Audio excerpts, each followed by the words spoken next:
किसी सरदार के पास चले जाएं और सरदार के कदमों में बैठ जाए, उसकी टांगें दबाते रहे, तलवे चाटते रहे, वो एट दी एंड वो आप पे शफकत कर देता है। वो एक ना इस मीडियम के अंदर बात आ जाती है। बाकी अगर वो लेट्स सपोज के मान लेते हैं कि उन्होंने ना इन्वेस्टमेंट ले आते हैं, तो ये हमारे लिए बेनिफिशियल बात है। चाहे जिस तरह मर्ज़ी है, हमारे कंट्री में शुक्र है कि दुआ करें कि कोई ना कोई ले आए यहाँ भी। इधर जो बेरोज़गारी और जो गुर्बत का ये लेवल हो गया कि 500 रुपये किसी बंदे को दो और मुझे वो बंदा कत्ल करने पर आ जाएगा। मुझे मेरी जान लेना कोई बड़ी बात नहीं है। यहाँ पे आप किसी भी भूखे को पकड़ें जो भूख से मर रहा होगा, उसको कहो कि यार 2000 रुपये ले लो और उस बंदे को टपका दो। उसने कहना कि यार मैं तो मर रहा हूँ, तो चलो इसको भी साथ लेके ही मरता हूँ, या बच जाऊँगा या मर जाऊँगा। ये एक अहमकाना बात है कि वहाँ पे जी मंदिर बनाया, तूफ़ान आ गया। ये नेचुरल डिज़ास्टर पाकिस्तान में नहीं आते, तो कि पाकिस्तान नेचुरल डिज़ास्टर कहीं भी आ सकता है, तो ये तो अल्लाह ताला की तरफ से होता है। आप ये इस चीज़ को रंग दे दें कि जी यार उनका भी राइट है, वहाँ पे इंडियंस रहते हैं, वहाँ पे नॉन मुस्लिम्स रहते हैं 7 लाख से ज़्यादा इंडियन। 7 लाख से ज़्यादा। उन्होंने उनको उनको मंदिर बना के दिया, हर चीज़ दिया है। गवर्नमेंट ने सिर्फ एक कम्युनिटी को लेके नहीं चलना होता, गवर्नमेंट ने पूरी नेशन को लेके चलना। नमस्कार दोस्तों, मेरा नाम अनुज धीमान और आप देख रहे हैं नेशन गुरु। पूरी दुनिया के अंदर ये जाना जाता है कि भारत के अंदर अगर आप पैसा लगाते हैं तो आपका पैसा सेफ है, लेकिन अगर आपने पाकिस्तान के अंदर पैसा लगा दिया तो आपका डूब ही जाएगा। और ये कहीं ना कहीं अब पाकिस्तान के लोग भी मानने लगे हैं, पाकिस्तान का यूथ भी मानने लगा है। मैं आपको एक वीडियो दिखाता हूँ, डेली स्वैग का वीडियो है। ये देखने के बाद में आपको सारी चीजें क्लियर हो जाएंगी। अगर आप भी मेरी तरह रिएक्शन वीडियो बनाकर पैसे कमाना चाहते हैं तो आप मेरा रिएक्शन यूट्यूब चैनल का कोर्स खरीद सकते हैं, जो मात्र अभी आपको 1000 रुपए प्राइस में मिल जाएगा। अगर आप खरीदना चाहते हैं तो डिस्क्रिप्शन में मेरा व्हाट्सएप नंबर है, आप वहां से मुझे कांटेक्ट कर सकते हैं। आइए वीडियो देखते हैं। नंबर 1 चीज़ आ जाती है जी, हमारे जो पॉलिटिशियंस के हैं उनको ये मिला हुआ है कि हम तो इंडिया को मार भगाएंगे, दौड़ा देंगे। आप इंडिया की ना एक ईंट नहीं उखाड़ सकते हैं, ठीक है। वो आपसे इस टाइम से ज़्यादातर पावरफुल स्टेट बन गई है, कहना तो नहीं चाहिए, लेकिन ठीक है। चाहिए भाई, सच्चाई को तस्लीम करना चाहिए और बताना चाहिए और झंझोड़ के बताना चाहिए कि भाई ये सच्चाई है, उसको तस्लीम करोगे तब भी आगे बढ़ोगे। बिल्कुल। आपको अगर आप चाहते हैं कि आप कॉन्टिनेंट्स में अपना नाम बनाएं, आपको सबसे पहले ट्रेडिंग सैंक्शंस ख़त्म करने पड़ेंगे। आपको जहां से आपको चीज़ सस्ती मिले आप वहां से लें, अपने लोगों को फैसिलिटेट करें, ठीक है। सबसे बेहतरीन तरीका ही ये होता है। यूएई, आप कह रहे थे यूएई किसके साथ ज़्यादा बॉन्डिंग स्ट्रॉन्ग करेगा?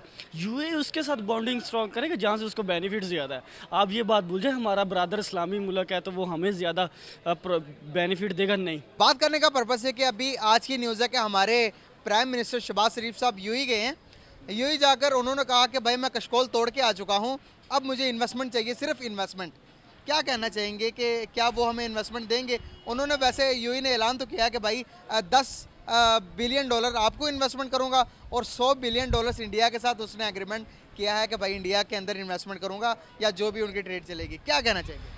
सर सिंपल सी बात है, देखें कि ये कशकोल तोड़ने की तो नहीं हम कह सकते, ये दूसरा ही तरीका आ गया कि इस तरीके से नहीं मांगते, चलो दूसरे तरीके से मांग लेते हैं। मांगने का ना हमने मीडियम चेंज कर लिया है, ठीक है। तो उसके बाद आप देख लें कि ना आपकी क्या वैल्यू है कि वो एक तरफ वो कह रहे हैं कि लेट्स सपोज कि वो कहते हैं कि हम इन्वेस्टमेंट करते भी हैं इंडिया के अंदर, वो 100 बिलियन डॉलर्स कर रहे हैं, तो हमारे पास वो 10 बिलियन डॉलर्स कर रहे हैं। तो इट मीन्स कि हमें वो ट्रकाया गया है, जिस तरह कह लेंगे ना वो आपको ना, चले ठीक है आप जाएं। वो जब हमने वो कहते हैं ना कि आप किसी चीज़ के पीछे पड़ जाए ना, किसी सरदार के पास चले जाएं और सरदार के कदमों में बैठ जाए, उसकी टांगें दबाते रहे, तलवे चाटते रहे, वो एट दी एंड वो आप पे शफकत कर देता है। वो एक ना इस मीडियम के अंदर बात आ जाती है। बाकी अगर वो लेट्स सपोज के मान लेते हैं कि उन्होंने ना इन्वेस्टमेंट ले आते हैं, तो ये हमारे लिए बेनिफिशियल बात है। चाहे जिस तरह मर्ज़ी है, हमारे कंट्री में शुक्र है कि दुआ करें कि कोई ना कोई ले आए। यहाँ पे सबसे बड़ा रिस्क होता है क्योंकि यहाँ पे जो इन्वेस्टर आता है वो सिक्योर नहीं होता, उसका पैसा सिक्योर नहीं होता, ठीक है। उस पर टैक्सेस सैंक्शंस वो जब देखता है सारा कुछ, तो वो अपने सिस्टम्स को वाइंड अप करके वापस चले जाते हैं। तो अभी भाईजान मैं एक और भी चीज़ ऐड करना चाहूँगा कि बाहर से इन्वेस्टमेंट तो छोड़ो, जो सी पैक का मुआहदा चल रहा है चाइना के साथ, वहाँ पर चाइनीज़ को हम सिक्योरिटी नहीं प्रोवाइड कर पा रहे हैं। पिछले दिनों जो चाइनीज़ वहाँ पर मरे, पता है कि कितना उन्होंने हर्जाना, एक चाइनीज़ का 1.5 मिलियन डॉलर्स का वो हर्जाना लेते हैं। ये तकरीबन कोई 25 मिलियन डॉलर, आप अंदाज़ा लगाइए, कोई समझ बनती है? इतने पैसे देते हैं हम हर्जाना। यहाँ पर हमारी आवाम की बंदों की कदर है ज़िंदगी की?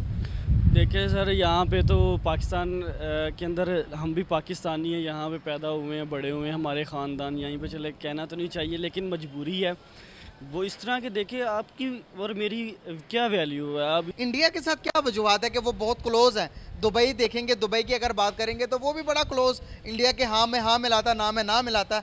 तो किस तरह से मिडिल ईस्ट सारा इंडिया की तरफ खींचा जा रहा है? क्या वो मुसलमान नहीं रहे? क्या हो गया उन्हें कि वो हमारे लोगों का ये ख्याल है कि वो इंडिया की तरफ क्यों ज़्यादा रुझान उनका? देखिए इंडिया के पास ना एक तो कुदरती प्लस पॉइंट एक ये आ जाता है कि वो पॉपुलेशन फैक्टर, आपको पता है दुनिया में सबसे ज़्यादा जो हाई पॉपुलेशन फैक्टर्स है वो इंडिया के पास है। अभी तो कम नहीं है, पांचवी बड़ी मैशत, पांचवी बड़ी पॉपुलेशन हमारी। देखिए दो चार चीज़ें और भी होती है ना। एक पॉपुलेशन, एक फैक्टर देख, इन्वेस्टर जो होता है ना वो अलॉट ऑफ फैक्टर्स देखता है, ठीक है। उसने एक देखा कि मुझे पॉपुलेशन फैक्टर हाई होगा तो मेरा प्रॉफिटेबिलिटी हाई होगी, नंबर वन चीज़ आ जाती है। दूसरी चीज़ ये आ जाती है कि उसको टैक्स रिबेट मिले हैं, टैक्स के अंदर छूट मिली है, ठीक है। दो, उसके बाद उसको पाकिस्तान से बेहतर ट्रेंड स्टाफ इंडिया में मिल सकता है। सबसे बड़ा फैक्टर पढ़ा लिखा, वेल एजुकेट, आईटी में, टेक्नोलॉजी में सबसे आगे। तो इन्वेस्टर सिर्फ एक ये चीज़ नहीं देखता कि मैंने पैसा लगा देना अगर ये मेरे पास आया। इन्वेस्टर बहुत सियाना होता है। आप भी पैसा लगाएंगे ना, आपको करोड़ होगा तो आप भी 1000 फैक्टर सोचेंगे। तो इन्वेस्टर भी बहुत सोचता है, गोरा इतना पागल नहीं है। गोरा आपको 1 रुपया या आपको शेख 1 रुपया देता है ना तो आपसे 2 रुपये लेने की तवक्को रखता है, ठीक है। तो ये चीज़ बड़ी यहाँ पर अगर बात करें तो वहाँ पर कहा जाता है कि जो पिछली दफ़ा बाढ़ आई अभी ये दुबई के अंदर, तो हमारे लोग कह रहे हैं कि भाई ये जो उनसे हिंदुओं के साथ मिले हुए हैं, यहाँ पर जो मंदिर बनाए इस वजह से वहाँ पर ये तूफ़ान आया। तो ज़रा थोड़ा इसको लॉजिकल वे पे समझाएंगे कि ये तूफ़ान आना या ये आना तो ये चीज़ें दुनिया बजरिए मुशक्क़त नहीं है कि जो चीज़ करोगे वही मिलेगा। देखें ये ना अहमकाना बातें होती हैं, ठीक है। अब देखें पाकिस्तान है, पाकिस्तान के अंदर एक कौम नहीं रह रही, मुस्लिम कम्युनिटी नहीं जस्ट रह रही, यहाँ पे हिंदूज़ भी रह रहे हैं, क्रिश्चियनिटीज़ भी रह रही हैं।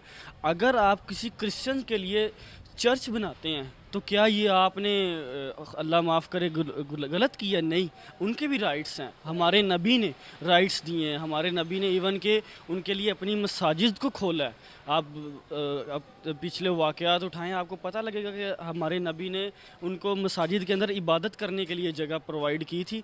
तो ये एक अहमकाना बात है कि वहाँ पे जी मंदिर बनाया, तूफ़ान आ गया। ये नेचुरल डिज़ास्टर पाकिस्तान में नहीं आते, तो कि पाकिस्तान नेचुरल डिज़ास्टर कहीं भी आ सकता है। तो ये तो अल्लाह ताला की तरफ से होता है। आप ये इस चीज़ को रंग दे दें कि जी यार उनका भी राइट है, वहाँ पे इंडियंस रहते हैं, वहाँ पे नॉन मुस्लिम्स रहते हैं 7 लाख से ज़्यादा इंडियन, 7 लाख से ज़्यादा। उन्होंने उनको एक उनको मंदिर बना के दिया, हर चीज़ दिया है।